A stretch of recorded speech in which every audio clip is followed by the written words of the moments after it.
হ্যাঁ বলুন, কি ব্যাপার? কতটা অন্যায় করেছেন সেটা আগে বলুন। অন্যায়?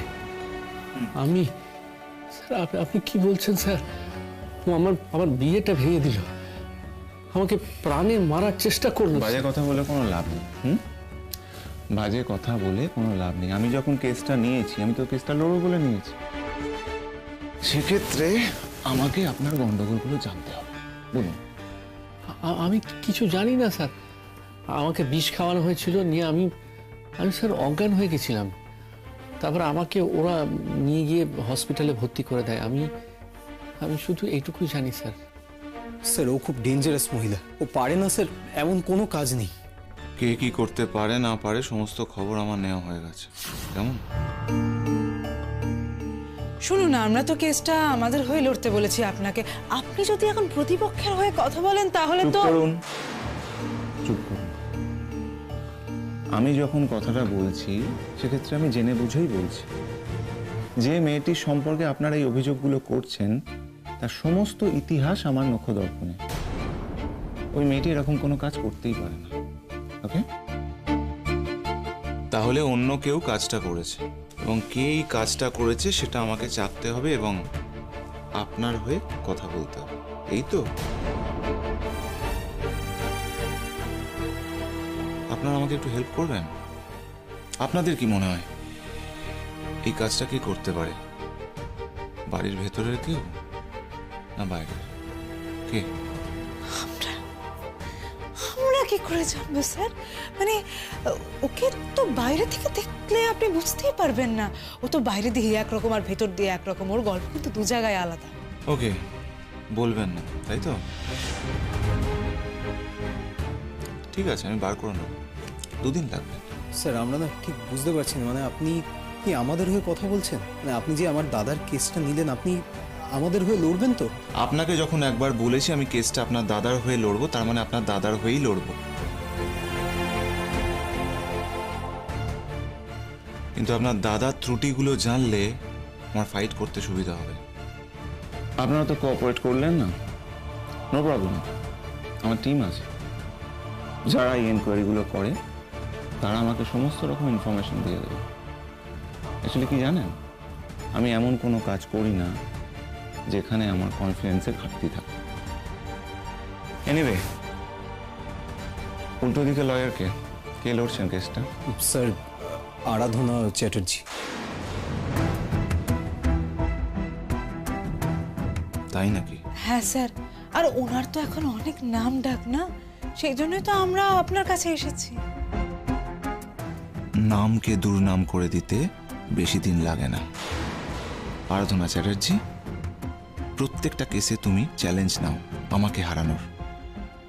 অনেকগুলোতে পারোনি, শেষ কয়েকটাতে পেরেছো। তার মানে তুমি ধরে নিও না যে সব কেসগুলোতেই তুমি জিততে পারবে। এটা এমন একটা কেস যে কেসটার সঙ্গে তুমি তোমার জীবনের কোথাও একটা মিল খুঁজে পেতেও পারো। তোমার কল্পনা অনুযায়ী, তুমি তো চিরকালই কল্পনা প্রবণ। সেই মিলটাকে কতদূর অমিল করে দিতে হয় আর অমিল করে আমার কেসটাকে জিতিয়ে নিতে হয় সেটা আমি দেখিয়ে দেব। স্যার, হ্যাঁ বলুন। বলছি, আপনার কি আমাদেরকে আর কিছু জিজ্ঞেস করার আছে? প্রথম জিজ্ঞাসার উত্তর এত ভালোভাবে দিলেন, এরপর আর কি জিজ্ঞাসা থাকতে পারে বলুন?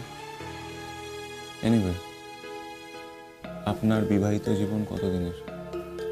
1 বছর স্যার, তবে আমাদের ডিভোর্স হয়ে গেছে। ডিভোর্স হয়ে গেছে, তবু আপনার স্ত্রী আপনার বাড়িতে থাকেন, তাই তো? হ্যাঁ হ্যাঁ স্যার, ও তো আইনের মারপ্যাচ দেখিয়ে আমাদের বাড়িতে থেকে গেছে না। আমার মাকে, আমার বোনকে ও একেবারে নিজের বশে করে নিয়েছে স্যার। অবশ্য এখন আমার মা একটু একটু বুঝতে পেরেছেন, কিন্তু আমার বোন স্যার, ও তো কিছুই বুঝতে পারে না।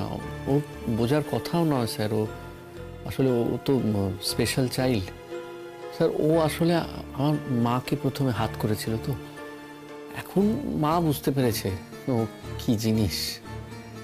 এখন আর স্যার, আপনি জানেন আমার টাকা পয়সার 50% ও নিয়ে নিত স্যার। কি কারণে? ওপর ওপর দেখাতো স্যার। আমার ননদের চিকিৎসার জন্য, শাশুড়ি মার দেখভালের জন্য এসব বলে বলে সমস্ত টাকা পয়সা দাদার কাছ থেকে বাগিয়ে নিয়েছে। আসলে কিন্তু তা নয়, আসলে কিন্তু ওর নিত টাকা পয়সাগুলো নিজের জন্য।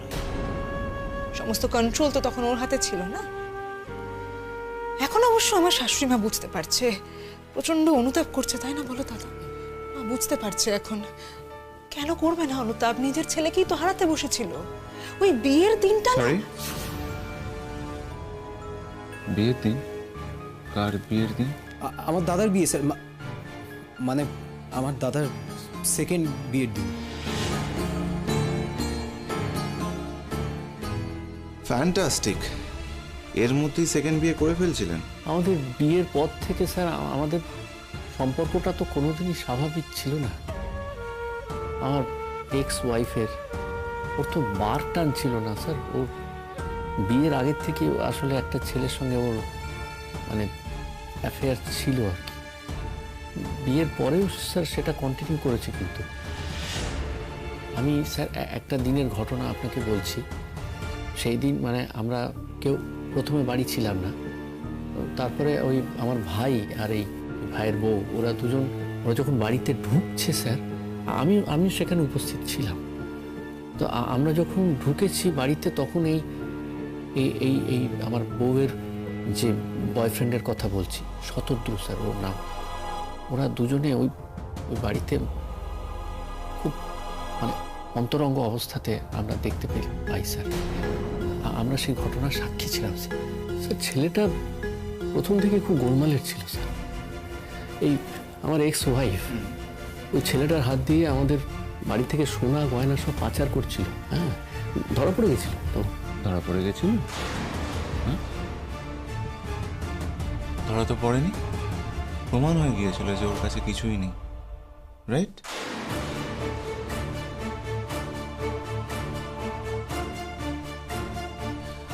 কোথায় কখন কি হয়েছিল সবকিছু আমার জানা। আমার টিম অলরেডি কাজ শুরু করে দিয়েছে। শুনুন, একটা কেস জিততে গেলে তার পজিটিভ সাইড, নেগেটিভ সাইড দুদিকে বিচার করতে হয়। কোনটা ভালো কোনটা মন্দ, ভালোর মধ্যে আবার কোনটা ওপর ওপর ভালো সেটাও বিচার করতে হয়। কেমন?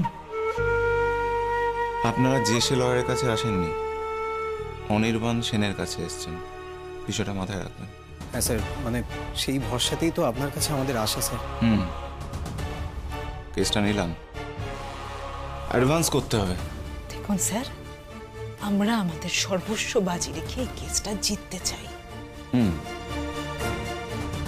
কেসটা আপনারা জিততে চান, তার কারণ শিমুল ব্যানার্জির প্রতি আপনাদের এত ক্রোধ। কেন এত ক্রোধ আমি জানি না। হয়তো মানুষটা ভালো, কিন্তু এই ভালো মানুষটার সাথে আপনারা কোনোভাবে মানিয়ে নিতে পারছেন না, কারণ আপনারা কালোকে ভালোবাসেন। কালো মিন্স অন্ধকার, ডার্ক। এটা আপনি কি বলছেন স্যার? আমার দাদাকে একজন বিষ খাইয়ে মারার চেষ্টা করেছে, আমরা তাকে পুলিশে দেবো না? তার যাতে শাস্তি হয় সেটা আমরা দেখবো না? আমরা কি কিছু ভুল করেছি আপনিই বলুন। কি জানি কোনটা ঠিক কোনটা ভুল, তার বিচার কে করবে? এনিওয়ে, এসব কথা বাদ দিন। শুনুন, কালকে আপনার প্রথম কোর্ট, তাই যা বলবো ততটুকুই করবেন। তার বাইরে যদি কিছু করেন বা বলেন, তার দায়িত্ব আমি নিতে পারবো না। ওকে? হ্যাঁ স্যার, মানে স্যার আপনার কাছে এসেছি যখন, মানে আপনি যা যা বলে দেবেন, যেখানে যতটুকু কথা বলতে বলবেন স্যার ততটুকুই বলবো, তার বেশি কিছু বলবো না। আর একটা কথা, প্রতিপক্ষকে কখনো দুর্বল করে দেখবেন না। আরাধনা চ্যাটার্জি কিন্তু খুব দুধে লয়ার। হ্যাঁ স্যার, শুনেছি, সেই জন্যই তো আপনার কাছে আশা বলুন। বেশি কথা বলবেন না, হ্যাঁ? শুধু হ্যাঁ বা নাতে উত্তর করবেন। আপনাকে তো সাক্ষ্য হতে হবে। ধরুন কিছু জিজ্ঞাসা করলো, আপনি অল্প বাক্য ব্যয় করে উত্তরটা দেবেন। যদি কিছু না বলার থেকে তাহলে বলবেন যে ঠিক জানি না, মনে পড়ছে না। মনে থাকবে তো কথাগুলো? হ্যাঁ স্যার। গুড। কারণ কেসটা চলতে গেলে আরাধনা চ্যাটার্জি কিন্তু আপনার অন্নপ্রাশনের ভাত খাওয়া থেকে শুরু করবে, সুতরাং সেই জন্য তৈরি থাকবেন। স্যার, আমার না প্রচন্ড নার্ভাস লাগছে। আপনার নার্ভাস লাগছে কেন? আপনি কি অন্যায়টা করেছেন বাই চান্স?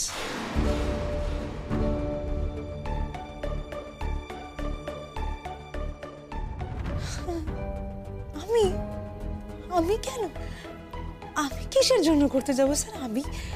আপনি হঠাৎ আমাকে, এই দেখুন স্যার কি বলছেন। আপনি এত নার্ভাস হয়ে যান কেন বলুন তো, কথায় কথায়? এত কাজ করছেন, এত খেল দেখাচ্ছেন, এত নার্ভাস হলে চলে? স্টেডি থাকতে হবে, স্টেডি থাকতে হবে। কোর্টে তো সাক্ষ্য টাক্ষ্য দিতে হবে নাকি? বুঝে শুনে কথা বলবেন তখন, নার্ভাস হলে চলবে না। আরাধনা চ্যাটার্জি সাংঘাতিক মহিলা। যদিও আমি থাকবো, কিন্তু তাও কথা তো আপনাকেই বলতে হবে। আপনি যদি একটা ব্লান্ডার করেন তাহলে কিন্তু আমার পক্ষে সামলানো খুব মুশকিল হয়ে যাবে। ওই আরাধনা চ্যাটার্জি যদি একবার আপনার টুটি চেপে ধরে, আপনার একটা ভুলে আপনি আর বেরোতে পারবেন না।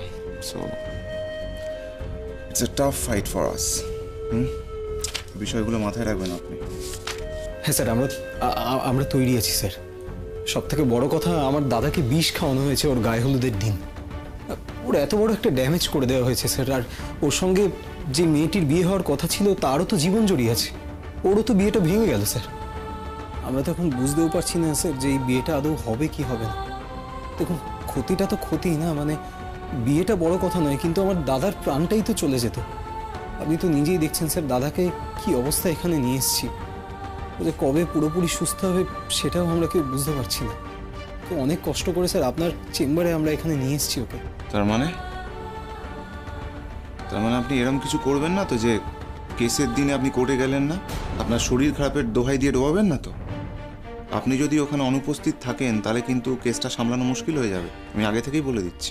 না না না স্যার, স্যার আমি যে ঠিক আছে, ঠিক। আমি স্যার, আমার দেহে যতক্ষণ প্রাণ আছে স্যার আমি লড়ে যাব স্যার। আমি এর শেষ দেখতে চাই। এই শিমুলের শাস্তি দেখতে চাই। যে অন্যায় করেছে তার শাস্তিটা দেখতে চাই স্যার। আপনি জানেন না, ও কিন্তু আমার ওপর অনেক অন্যায় করেছে স্যার। অকারণে আমার ওপর অন্যায় করেছে। অকারণে কিরকম? হ্যাঁ, অকারণে স্যার, অকারণে। স্যার, আমি যে টাকাটা মাইনে পাই সেই টাকাটার 50% টাকা আমাকে প্রত্যেক মাসে দিয়ে দিতে হয় স্যার। ও কিন্তু জোর করে আমার কাছ থেকে নেয়। ও আমার এই মা আর বোনের জন্য এই টাকাটা আমাকে দিতে হয়।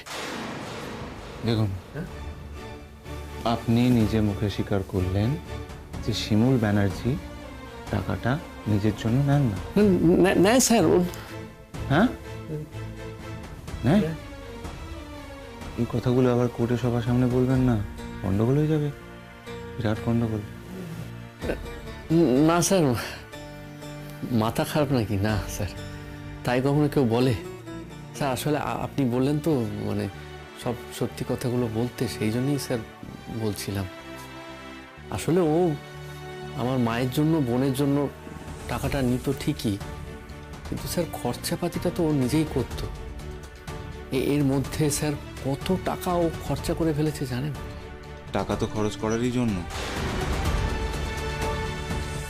এনিওয়ে, যে কথা বলবেন দায়িত্ব নিয়ে বলবেন, কেমন? আপনার কথার যদি কোনো দায়িত্ববোধ না থাকে তাহলে কিন্তু আপনি ফেঁসে যাবেন। আগে থেকেই আপনাকে সাবধান করে দিচ্ছি, ওকে? আপনাদের সকলকে বলছি, মেপে কথা বলবেন, লুজ স্টক করবেন না। আরাধনা চ্যাটার্জিকে লুজ বল দেয়া মানে কিন্তু বিপদ বাড়বে, বেরোনো মুশকিল হয়ে যাবে। হ্যাঁ, তাই যতটুকু বলবো অতটুকুই বলবেন। চলুন, কাল দেখা হচ্ছে 12টার সময়। হ্যাঁ, থ্যাংক ইউ। হ্যাঁ হ্যাঁ স্যার, ওই টাকাটা রেখে দিন। এখানে রাখছি। Thank you sir. দেখা হচ্ছে। আসি sir, thank you sir.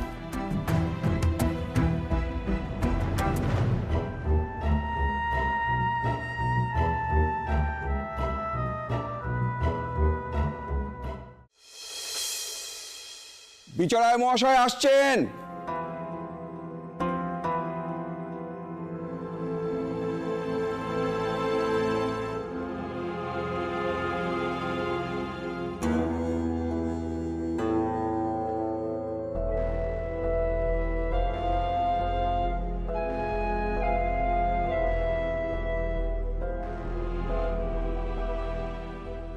Case number XY/2024/13/55 हाजिर हो।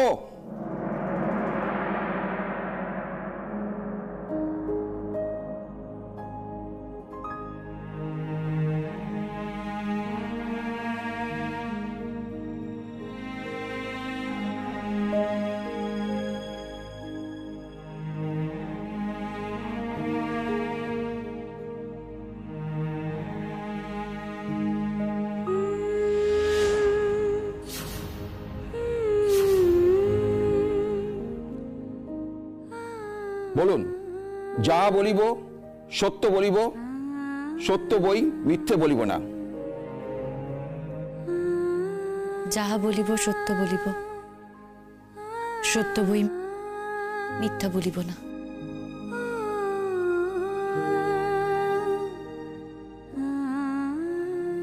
স্যার আপনি যদি অনুমতি দেন তাহলে আমি কেসটা ব্রিফ করে দিতে পারি উইথ ইউর পারমিশন স্যার। অনুমতি দিলাম।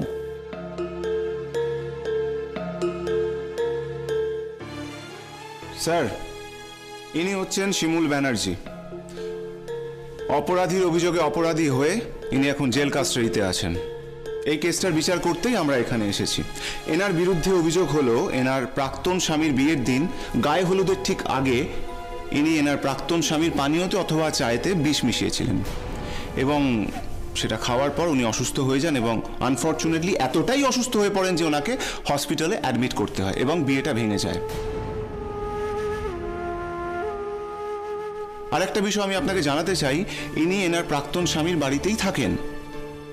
আইনি বল প্রয়োগ করে আইনের সহায়তায় উনি ওনার সাথে একই বাড়িতে থাকেন। স্যার, আমি একটা বিষয় আপনাকে মনে করাতে চাই, মেয়েরা হলো মায়ের জাত। তারা সবসময় রক্ষক, কখনোই ভক্ষক নয়। প্রকৃতগতভাবেই মেয়েদের মধ্যে মাতৃত্ববোধ থাকে, কিন্তু স্যার ব্যতিক্রম তো হয়। আর আমার মনে হয় এটা একটা ব্যতিক্রমী ঘটনা। Objection your honour.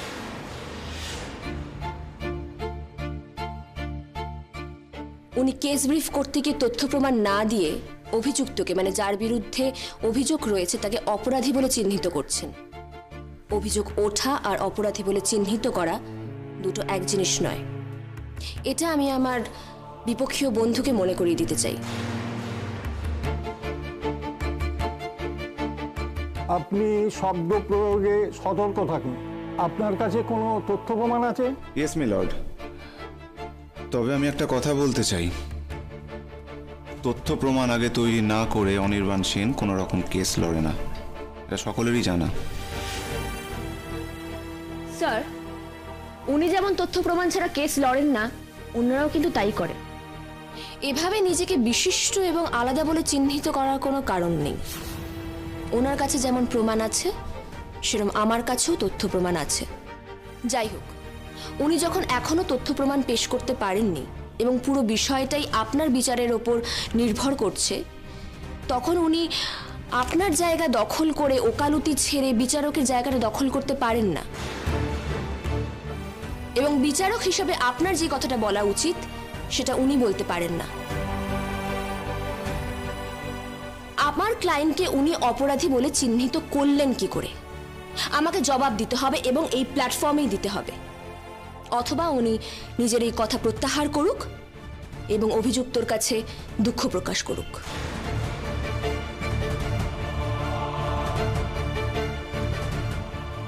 বুঝতে পারছো তো, খেলাটা কিন্তু অতটা সোজা হবে না। বুঝতেই পারছি, এদের মধ্যে না একটা ইগোর লড়াই আছে। দেখো, এরা তো হাজবেন্ড ওয়াইফ, মনে হয় ডিভোর্স হয়ে গেছে। সচ মে? তাই তো খবর নিলাম। মাই গড, বহুত ইন্টারেস্টিং বাত আছে কিন্তু। হ্যাঁ, আমার না কিছু আর ইন্টারেস্টিং লাগছে না রে শীর্ষা। আমাদের শিমুলটাকে আমি এভাবে দেখবো, আমি কল্পনাও করতে পারিনি। আমার যে কি খারাপ লাগছে। আমাদের কি ভালো লাগছে বিপাশা দি? আমরা इतनी बार ওর तरफ দেখছি, पर ও তো একবার भी इधर नजर দিচ্ছে না। হয়তো আমাদের দিকে তাকালেও আরো উইক হয়ে যাবে। আমাদের দিকে তাকালে উইক হয়ে যাবে কেন? বরং আমাদের দিকে তাকালে তো জোর পাওয়ার কথা। কি জানি কেন যে তাকাচ্ছে না। শতদ্রুর কাছে শুনলাম ও তো নিজেকে নির্দোষ প্রমাণ করতেই চায় না। ওর চাওয়াটা চাওয়ায় কি যায় আসে বলো দেখি? ও না চাইলেই হলো? সমস্ত রকমের তথ্য প্রমাণ অ্যাডভোকেটের কাছে দেওয়া রয়েছে, যেটা প্রমাণ করার উনিই করবেন। কিন্তু একজন মানুষের যদি নিজেরই বাঁচার ইচ্ছে না থাকে বিপাশা, তাকে কেউ বাঁচাতে পারে না। না, আমি শুনবো না, আমি মানবো না। বাঁচার ইচ্ছে নেই মানেটা কি? বাঁচার ইচ্ছে নেই বললে হবে? ওকে এই পরিস্থিতিটা থেকে বেরোতে হবে না? ও যে অপরাধী নয়, ও নির্দোষ, সেটা ওকে প্রমাণ করতে হবে। हाँ भगवान वही करे, जो भी करे अच्छा ही करे बस। তাই যেন হয় মানেটা কি? তোর কি মনে হয় যে ও অপরাধগুলো করেছে, ও এই অন্যায়গুলো করেছে, ও নির্দোষ নয়? मेरा ये मतलब नहीं था विपाशा दी। मैं यही बोल रही थी कि ऐसा भी तो समय होता है ना जब इंसान कुछ ना करके भी दोषी ठहराया जाता है।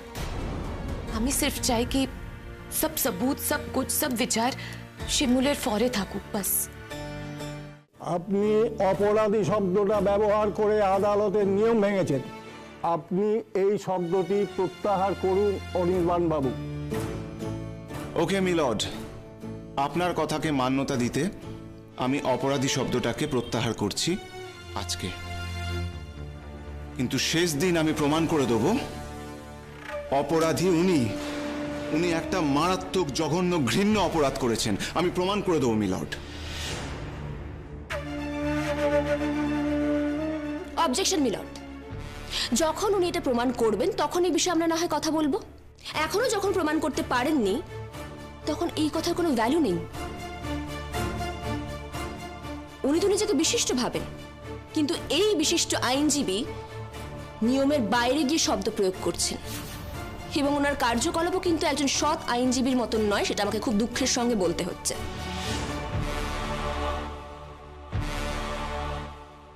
উনি বলছেন প্রমাণ করে দেবেন, আগে প্রমাণ করুন তারপরে এই কথা বলবেন। আমিও তো জানি স্যার, আমিও নির্দোষ প্রমাণ করে দেব, কিন্তু আমি তো এখানে একবারও এই শব্দের কোনো ব্যবহার করিনি। আমরা ফাইট করব, উনিও ফাইট করবেন, আমিও ফাইট করব, এবং তথ্য প্রমাণ বিচারে যা উঠে আসবে তাই হবে একজন অভিযুক্তের নিয়তি। কিন্তু তার আগে উনি যে বলছেন, উনি চ্যালেঞ্জ করছেন, উনি ডিক্লেয়ার করে দিচ্ছেন যে উনি এই কেসটা জিতবেন, এটা ঠিক নয় স্যার।